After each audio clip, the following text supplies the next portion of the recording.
نحمده ونصلي ونسلم على رسوله الكريم اما بعد فاعوذ بالله من الشيطان الرجيم بسم الله الرحمن الرحيم محمد رسول الله والذين معه أشداء على الكفار رحماء بينهم تراهم ركعا سجدا يبتغون فضلا من الله ورضوانا صدق الله العظيم ان الله وملائكته يصلون على النبي يا ايها الذين امنوا صلوا عليه وسلموا تسليما اللهم صل وسلم على سيدنا محمد نور الانوار وسر الاسرار وسيد الابرار وعطرته بعدد كل معلوم لك السلام عليك يا نبي الله السلام عليك يا رسول الله السلام عليك يا حبيب الله السلام عليك يا نور الله السلام عليك يا نبي القبلتين السلام عليك يا رحمة للعالمين السلام عليك يا خاتم النبيين السلام عليك يا امام الانبياء والمرسلين صلى الله تعالى عليك وسلم. عزیزان ملت اسلامیہ، یہ اللہ رب العزت کا بے پناہ فضل و کرم ہے کہ اس نے ہم تمام کو ہر جمعہ کی طرح آج بھی یہاں جمع ہونے کی سعادت نصیب فرمائی. جیسا کہ آپ تمام حضرات نے مجھ فقیر حقیر سے قرآن مجید سے آیت شریفہ سماعت کی، سورہ فتح کی غالباً یہ آیت شریفہ ہے، محمد رسول اللہ والذین معہ اشداء علی الکفار. محمد صلی اللہ علیہ وسلم اللہ کے رسول ہیں، والذین معہ، اور جو ان کے صحابہ اکرام ہیں وہ کیا کرتے ہیں؟ ان کے ساتھ ساتھ رہتے ہیں. اور والذین معہ اشداء علی الکفار، ان کی دوسری خاص بات یہ ہے میرے محبوب کے صحابہ کی، پہلی تو یہ کہ وہ حضور کے ساتھ ساتھ رہتے ہیں، اگر ظاہری طور پہ حضور سے دور بھی ہوں تو ان کا دل رسول پاک کی چوکٹ سے لگا رہتا ہے. والذین معہ اشداء علی الکفار، اور جو نبی پاک صلی اللہ علیہ وسلم کے دشمن ہیں، اسلام کے دشمن ہیں، اللہ کا انکار کرنے والے ہیں، ان کافرین پر بڑے سخت ہیں. اشداء علی الکفار رحماء بینہم، اور جب آپس میں ایمان والوں سے گفتگو کرتے ہیں، ملتے جلتے ہیں تو بہت مہربانی کے ساتھ، لطف و کرم کے ساتھ، شفقت کے ساتھ، پیار محبت کے ساتھ ملتے ہیں. یہ ان کی کیفیت تیسری. چوتھی کیا ہے؟ چوتھی فرمایا کہ اگر تم ان کو دیکھو گے تو وہ اللہ رب العزت کی عبادت کرتے ہیں زیادہ سے زیادہ، اس کے حضور رکوع کرتے ہیں، سجود کرتے ہیں زیادہ سے زیادہ، اور تڑپ کے ساتھ، جستجو کے ساتھ، لگن کے ساتھ یہ کر کے لوگوں سے اپنی تعریف سننا گوارا نہیں کرتے، بلکہ اللہ کی رضا حاصل کرنے کے لیے ایسا کرتے. وہ اللہ کی عبادت کیوں کرتے؟ اللہ کی رضا حاصل کرنے کے لیے کرتے. یہ اللہ رب العزت نے کلی طور پر سارے حضور کے جو صحابہ اکرام ہیں ان کی شان اور فضیلت قرآن مجید کی اس آیت کریمہ میں بیان فرمائی کہ ان کے اوصاف کیسے ہیں. وہ لوگ جو ہے نا، کیا ہے معلوم ہے، اللہ تعالیٰ کے محبوب کے صحابہ کیسی کیفیت والے، کیسے اعمال والے ہیں، کیسے کیریکٹر والے ہیں، یہ اللہ پاک نے اس آیت کریمہ میں بیان فرمایا. تو اس میں 4 باتیں اللہ نے بیان فرمائی.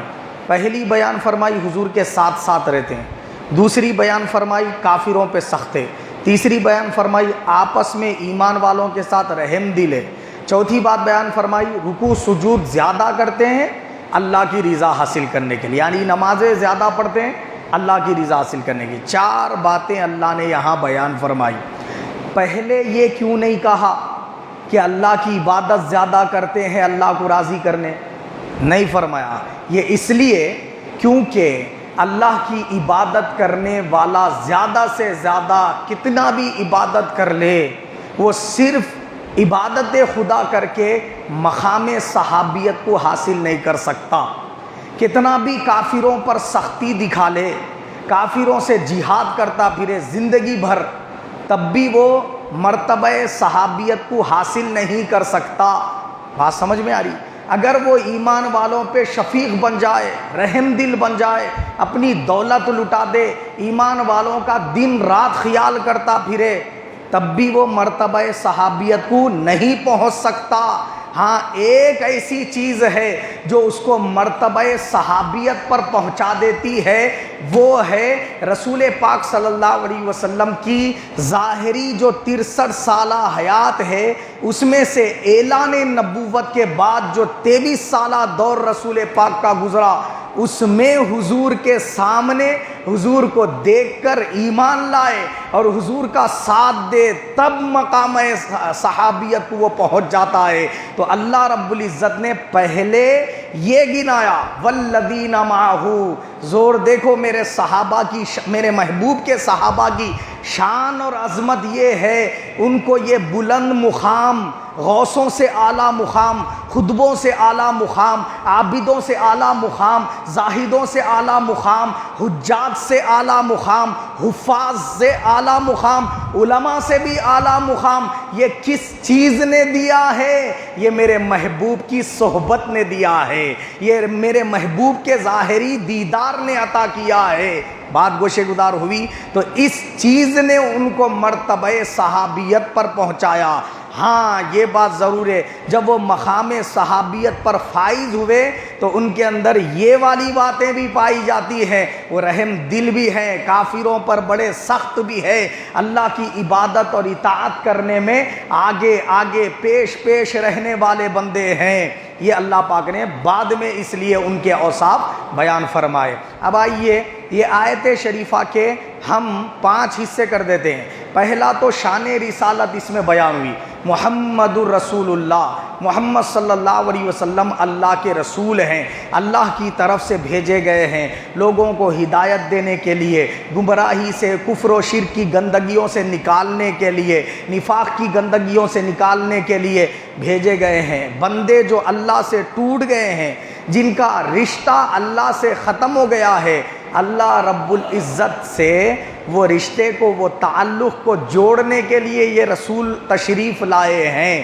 اب یہ کہنے کے بعد پہلا حصہ والذین معہ، سارے صحابہ سرکار کے ساتھ ساتھ رہتے تھے، حضور پہ اپنی جانیں قربان کرتے تھے، عورت ہو یا مرد ہو، صحابیہ ہو کہ صحابی ہو، بچہ ہو کہ بوڑھا ہو، جوان ہو، ہر ایک کی وہی کیفیت تھی جو اللہ نے اس آیت شریفہ میں بیان فرمائی۔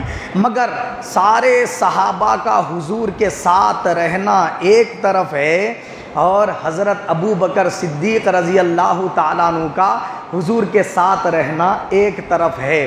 ایک مقام ایسا بھی آیا کہ ظاہری اعتبار سے رسول پاک صلی اللہ علیہ وسلم کی کوئی زوجہ حضور کے ساتھ نہیں ہے اس سفر میں، ہجرت کے سفر میں، حضور کی نہ کوئی صاحبزادی ساتھ ہے، حضور کے نہ کوئی داماد ساتھ ہے، رسول پاک صلی اللہ علیہ وسلم کا نہ کوئی رشتہ دار ساتھ ہے، رسول پاک صلی اللہ علیہ وسلم کا ہجرت کے سفر میں نہ کوئی اور رفیق ساتھ ہے، صرف ایک ہی رفیق ساتھ میں ہے، حضرت ابو بکر صدیق رضی اللہ تعالیٰ عنہ۔ حضور ہجرت کر رہے، مکہ سے مدینہ تشریف لانے تک غار ثور کے اندر بھی جو 3 دن تک قیام فرمایا حضور پاک صلی اللہ علیہ وسلم نے، وہاں پر صرف ابو بکر صدیق رضی اللہ تعالیٰ عنہ تنہا ہے۔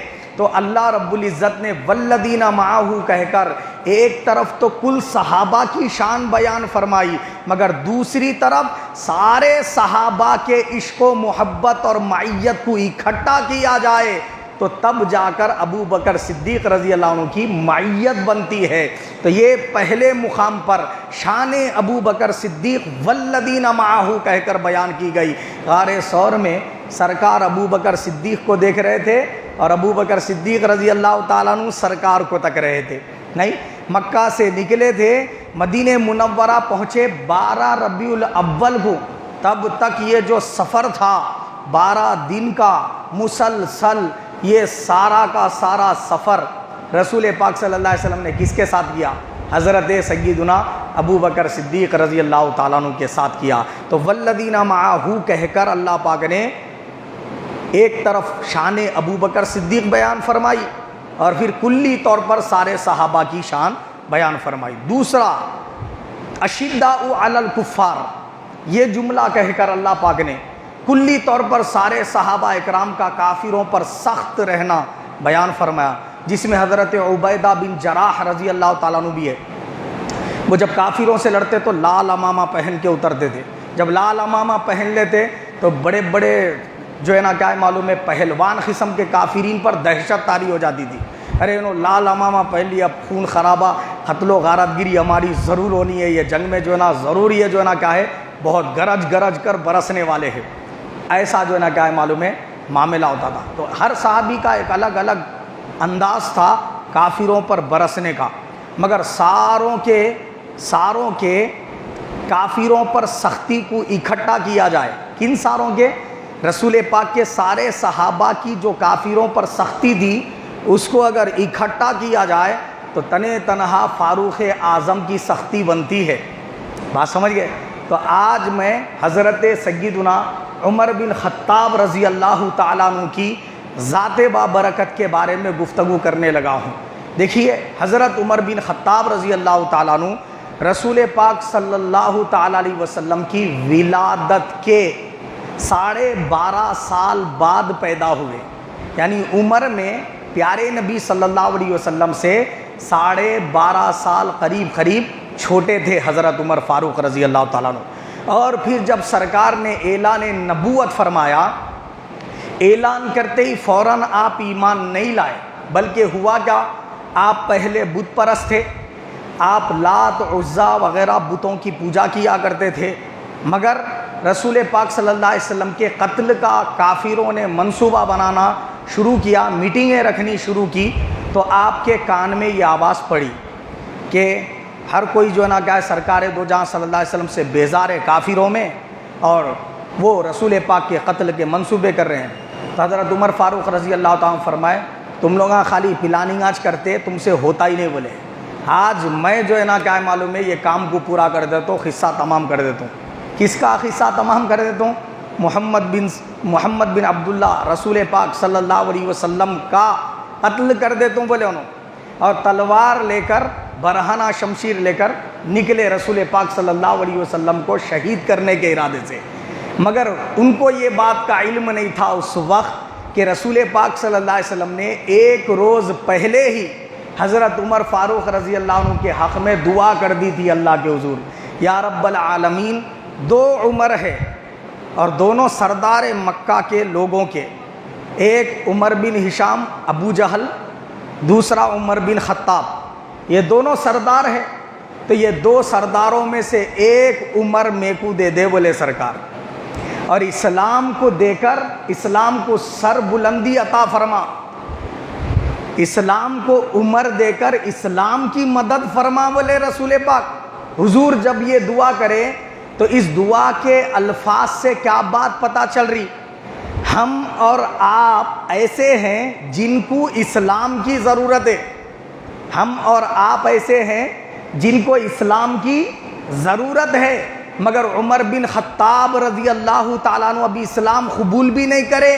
اللہ کے حبیب ان کے لیے دعا یہ کر رہے، اے اللہ عمر کو اسلام میں داخل کر کے اسلام کو سر بلند فرما، اسلام کی مدد فرما. تو معلوم یہ ہوا عمر فاروق رضی اللہ عنہ وہ ہستی ہیں جو اسلام کی مدد کرنے والے ہیں. بات سمجھ میں آئی؟ تو یہ رسول پاک صلی اللہ علیہ وسلم نے دعا فرمائی، اس کا اثر دوسرے دن یہ ہوا، یہ نکلے تلوار لے کر رسول پاک کی گردن اڑانے کے ارادے سے.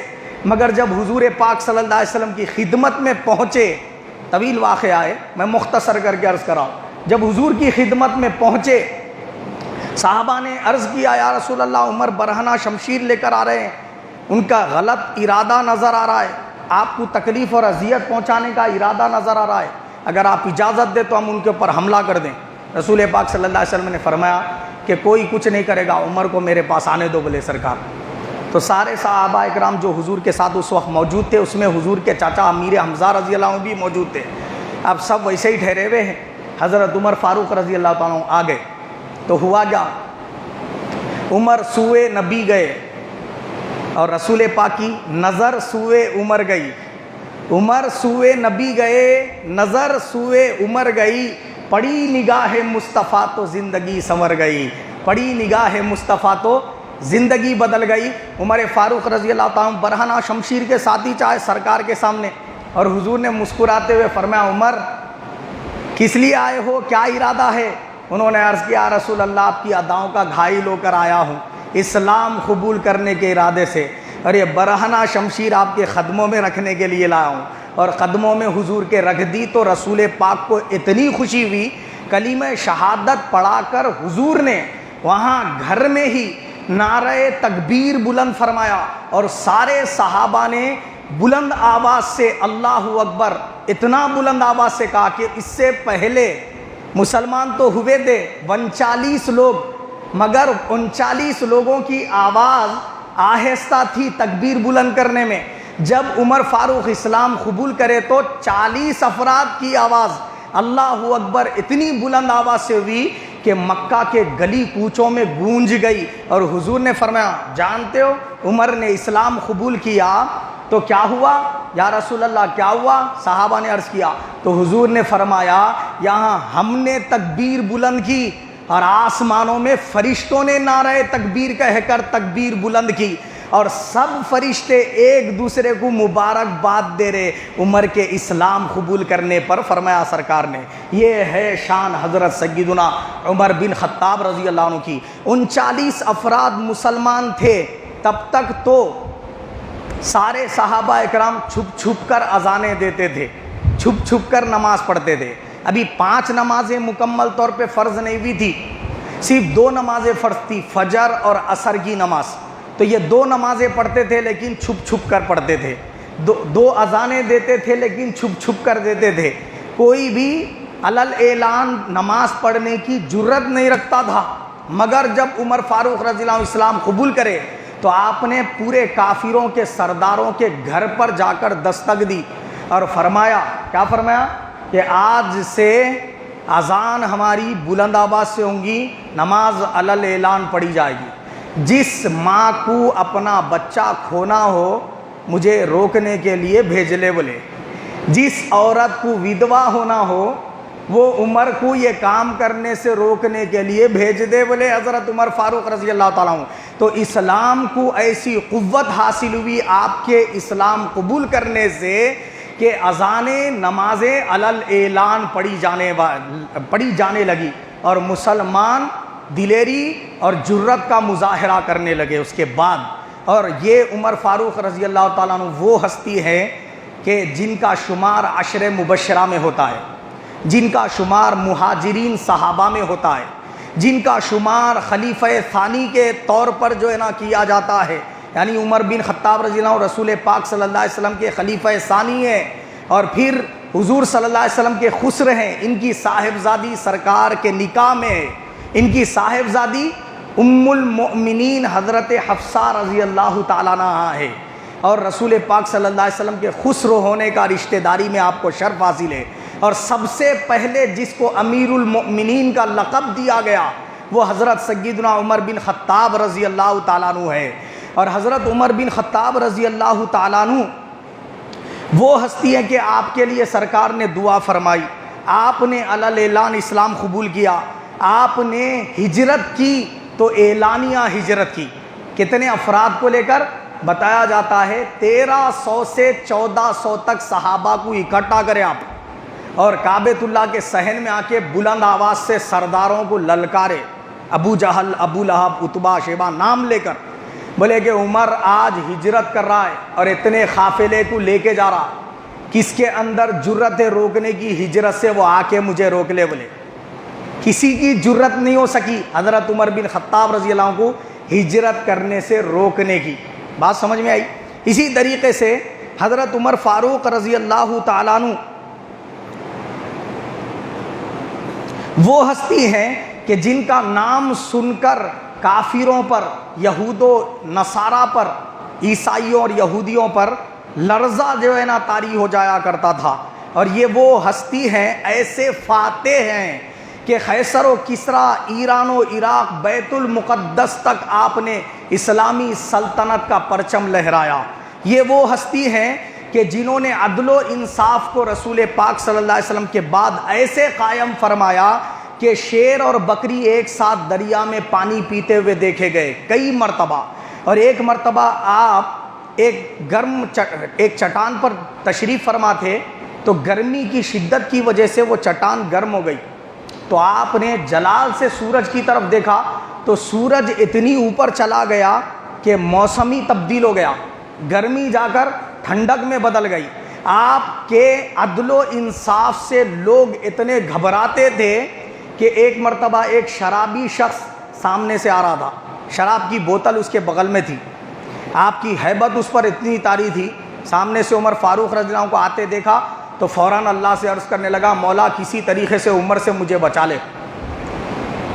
تو حضرت عمر فاروق رضی اللہ تعالیٰ عنہ تشریف لاتے لاتے اس کو پکارے، ٹھہر بول کے، تو اپنے ٹھہرے ٹھہرے ہی اللہ تعالیٰ سے ہیبت میں دعا کر رہا مولا مجھے عمر سے بچا لے، میں یہ بول دے تو یہ شراب نہیں ہے دودھ ہے بول کے، یہ بوتل میں شراب نہیں ہے دودھ ہے بول دیتا ہوں، یہ شراب کو تو اپنے فضل و کرم سے دودھ میں بدل دے، عمر سے میرے کو بچا لے مولا، آج کے بعد کبھی شراب نہیں پیوں گا مولا بولا۔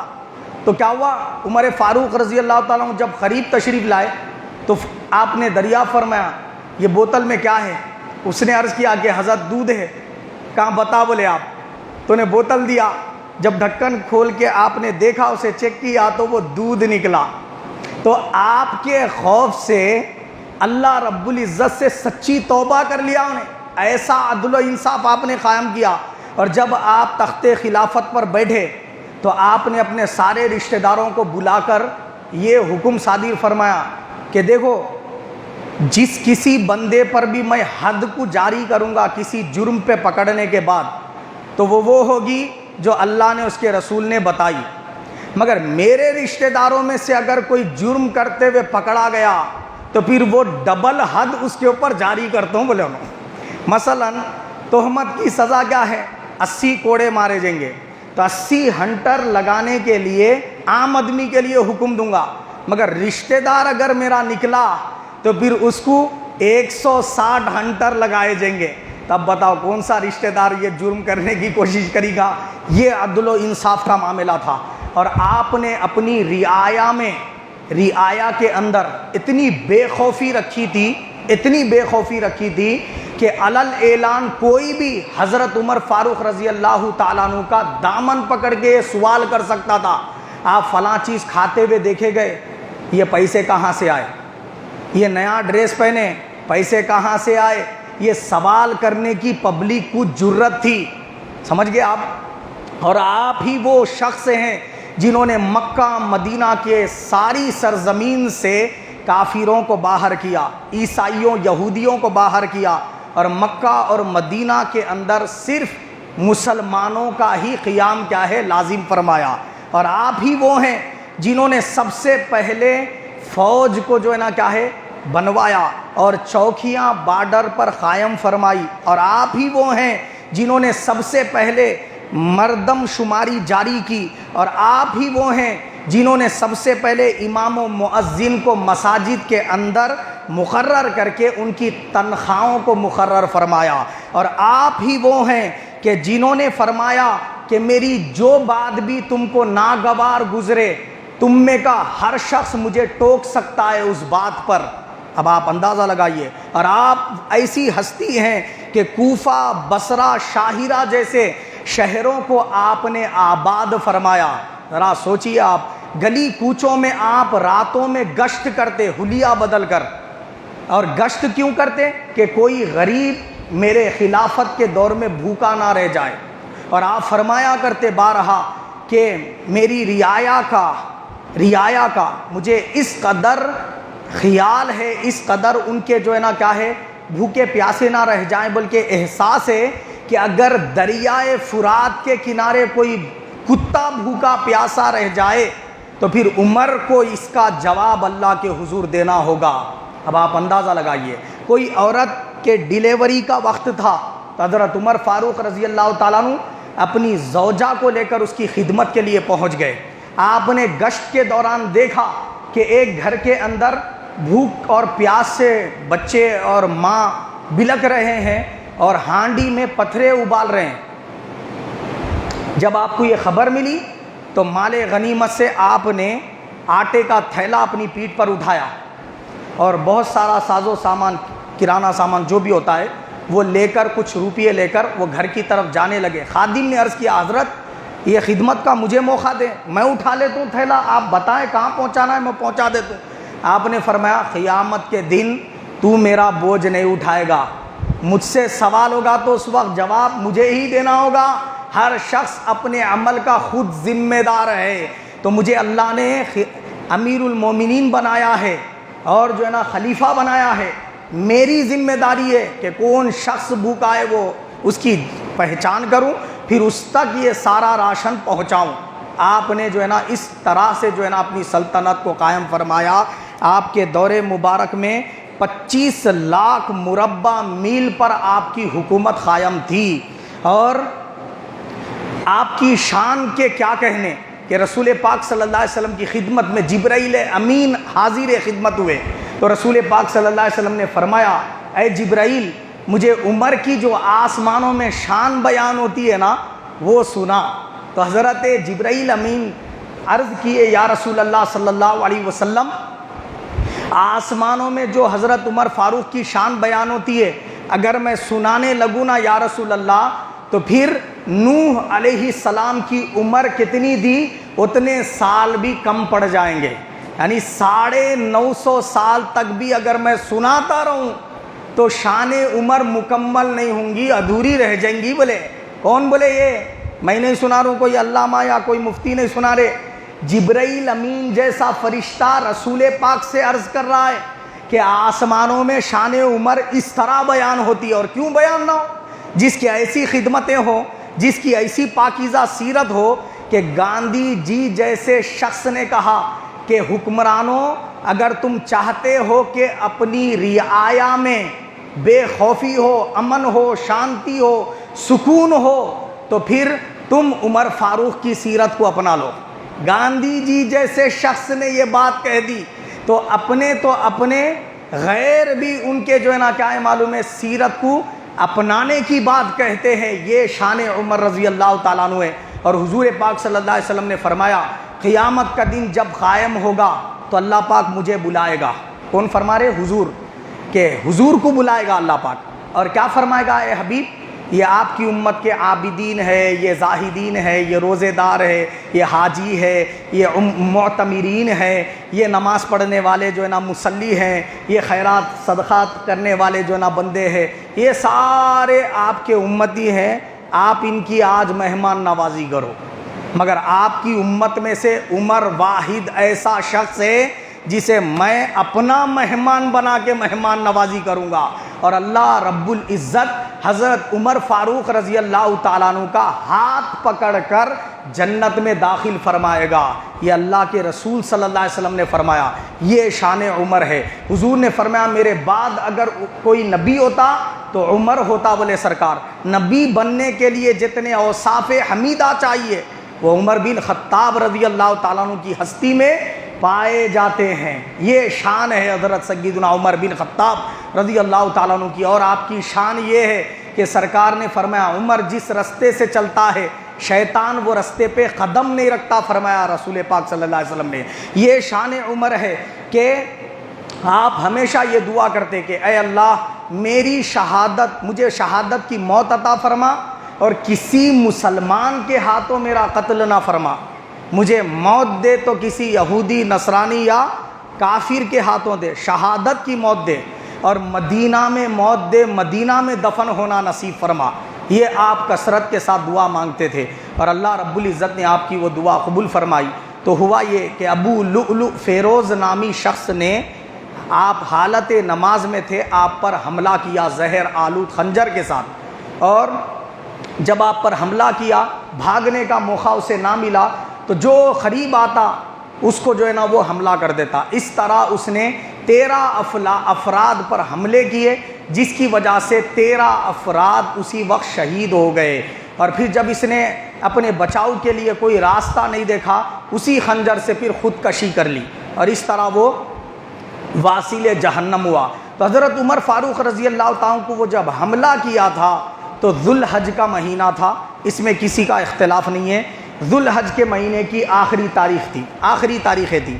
کسی نے کہا 25 تاریخ پر حملہ ہوا ذوالحجہ کی، کسی نے کہا کہ 27 تاریخ، 25 یا 26 یا 27 تاریخ میں سے کوئی ایک تاریخ ہے جس میں آپ پر حملہ ہوا، مگر حملہ ہوتے ہی آپ اسی وقت شہید نہیں ہو گئے، حملہ ہونے کے بعد، زخم آنے کے بعد زہر آپ کے جسم میں پھیلتا رہا اور آپ کے جسم میں ابھی جان باقی تھی، یہاں تک کہ آپ نے حضرت ام المومنین عائشہ صدیقہ رضی اللہ عنہ کے پاس درخواست بھیجی کہ مجھے اگر آپ اجازت دیں تو میں رسول پاک صلی اللہ علیہ وسلم کے قدموں میں دفن ہونے کا شرف حاصل کرنا چاہتا ہوں۔ تو ام المومنین عائشہ صدیقہ رضی اللہ تعالیٰ عنہ نے فرمایا کہ عمر کے اسلام پر بہت احسانات ہے، میں نے وہ اپنے لیے حصہ رکھ لیا تھا، مگر عمر کی قربانیوں کے باعث میں میری جگہ عمر کے لیے قربان کرتی ہوں بولے۔ اس طرح آپ نے وہ جگہ حضرت عمر فاروق رضی اللہ تعالیٰ عنہ کو اجازت دے کر مرحمت فرما دی۔ تو آپ نے حکم دیا کہ جب میرا انتقال ہو جائے اور غسل وغیرہ کرنے کے بعد، کفن پہنانے کے بعد میری نعش لے جانا تو رسول پاک کے در دولت سے باہر رکھ کے حضور سے اجازت طلب کرنا، یا رسول اللہ آپ کا جو ہے نا کیا ہے خادم آپ کے حضور لایا گیا ہے، اجازت ہو تو قدموں میں دفن کیا جائے گا، ورنہ جنت البقیع میں ہم اس کو دفن کریں گے۔ تو جب لے جا کر وہاں نعش مبارک رکھی گئی اور حضور پاک صلی اللہ علیہ وسلم سے اجازت طلب کی گئی تو دروازہ خود بخود رسول پاک کے روضے کا کھل گیا اور آواز آئی مزار اقدس سے، محب کو محبوب کے قدموں میں دفن کر دو۔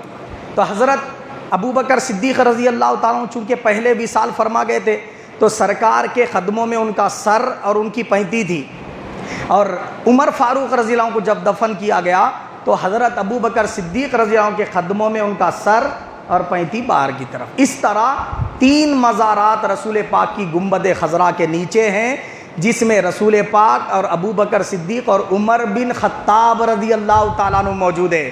اور آپ کی شان کے کیا کہنے، اللہ کے حبیب نے فرمایا ہر نبی کی امت میں ایک محدث ہوتا ہے، ایک ہوتا محدث اور ایک ہوتا محدث۔ محدث بولے تو کس کو بولتے ہیں؟ جس کو 1 لاکھ سے زائد حدیثیں زبانی یاد ہو، جس کا حدیث پر بہت زیادہ کام ہو، اس کو کیا بولتے ہیں؟ محدث بولتے ہیں۔ کیا؟ اور محدث کس کو بولتے ہیں؟ جس سے اللہ باتیں کرے، جس سے اللہ باتیں کرے، تو اس شخص کو کیا بولتے ہیں؟ محدث بولتے ہیں۔ حضور نے فرمایا میری امت میں اگر کوئی محدث ہے تو عمر بن خطاب ہے بولے۔ یہ کیوں فرمایا اللہ کے حبیب نے؟ حضور جب کبھی مشورہ کرتے نا حضرت عمر فاروق رضی اللہ تعالیٰ عنہ سے کسی بھی چیز کے بارے میں، وہ جو مشورہ دیتے رسول پاک صلی اللہ علیہ وسلم کو، اللہ پاک وہی مشورے کے تحت آیت نازل فرما دیتا تھا۔ تو ایسی قرآن مجید میں 25 آیتیں ہیں۔ ادھر عمر فاروق رضی اللہ عنہ نے عرض کیا حضور سے، یا رسول اللہ بہتر ہوتا آپ کے ازواج مطہرات کے لیے پردے کا حکم آ جاتا۔ ادھر آپ نے عرض کیا، اللہ پاک نے حکم نازل فرما دیا۔ ادھر آپ نے عرض کیا کہ میدان بدر میں جو صحابہ اکرام ہیں ان کے لیے کیا ہے؟ مال غنیمت حلال کر دیا جائے۔ تو ادھر آپ نے عرض کیا، ادھر اللہ رب العزت نے آیت کریمہ نازل فرما دی کہ میدان بدر میں جتنے مومنین حاضر ہوئے ہیں ان کے اگلے پچھلے خطاؤں کو اللہ درگزر کر دیتا تو بہتر ہوتا۔ ادھر آپ نے عرض کیا، ادھر اللہ پاک نے بخشش کا مژدہ نازل فرما دیا۔ اسی طریقے سے قیدیان بدر کے بارے میں آپ نے مشورہ دیا اور اللہ کے حبیب صلی اللہ علیہ وسلم پر اللہ نے آیتیں نازل فرمائی۔ جیسا آپ نے مشورہ دیا اس کی تائید میں آیتیں اتری۔ شراب حرام کر دی جائے تو یا رسول اللہ بہتر ہوتا، ادھر آپ نے عرض کیا، اللہ نے شراب کے حرام ہونے کی آیتیں نازل فرما دی۔ گھر میں داخلے سے پہلے، کسی کے بھی گھر میں داخلے سے پہلے اجازت طلب کی جائے، یہ آپ نے ادھر حضور سے عرض کیا، اللہ نے وہ آیتیں نازل فرما دی۔ حضرت ام المومنین عائشہ صدیقہ رضی اللہ تعالیٰ عنہ پر تہمت لگائی گئی زنا کی، نعوذ باللہ من ذالک، تو سب سے پہلے حضرت عمر فاروق رضی اللہ تعالیٰ عنہ ہے جنہوں نے رسول پاک سے عرض کیا، یا رسول اللہ یہ ہرگز نہیں ہو سکتا، یہ منافقین بکواس بک رہے ہیں۔ ادھر آپ نے کہا، اللہ پاک نے 18 آیتیں ام المومنین عائشہ صدیقہ رضی اللہ عنہ کی شان میں نازل فرمائی۔ تو پتہ یہ چلا کہ عمر فاروق رضی اللہ تعالیٰ عنہ ادھر جو عرض کرتے ہیں اللہ آیتیں بنا کر ان کی تائید کرتے ہوئے نازل فرما دیتا ہے۔ 25 آیتیں قرآن مجید میں ایسی ہے۔ اور آپ کی رسول پاک سے الفت و محبت کا عالم یہ تھا کہ پوری زندگی گزارنے کے بعد جب آپ کی وفات ہوئی، شہادت ہوئی، 63 برس آپ کی عمر مبارک تھی۔ حضور پاک صلی اللہ علیہ وسلم 63 برس ظاہری حیات میں رہے نا، اس کے بعد وصال ہوا آقا علیہ السلام کا۔ تو حضرت عمر فاروق رضی اللہ تعالیٰ عنہ بھی 63 برس میں رسول پاک صلی اللہ علیہ وسلم سے ملاقات کے لیے تشریف لے گئے، وصال فرمایا، شہادت کا جام نوش فرمایا۔ اس سے آپ اندازہ لگا سکتے ہیں کہ رسول پاک سے آپ کی کس قدر محبت تھی۔ تو یہ شان عمر فاروق رضی اللہ تعالیٰ عنہ ہے۔ اور بعض لوگ یہ کہتے ہیں کہ محرم کی پہلی تاریخ کو شہادت عمر رضی اللہ تعالیٰ عنہ ہوئی۔ یہ اصل میں کیا ہے، عمر رضی اللہ عنہ کی شہادت پر تاریخ کے کتب میں اختلاف ہے۔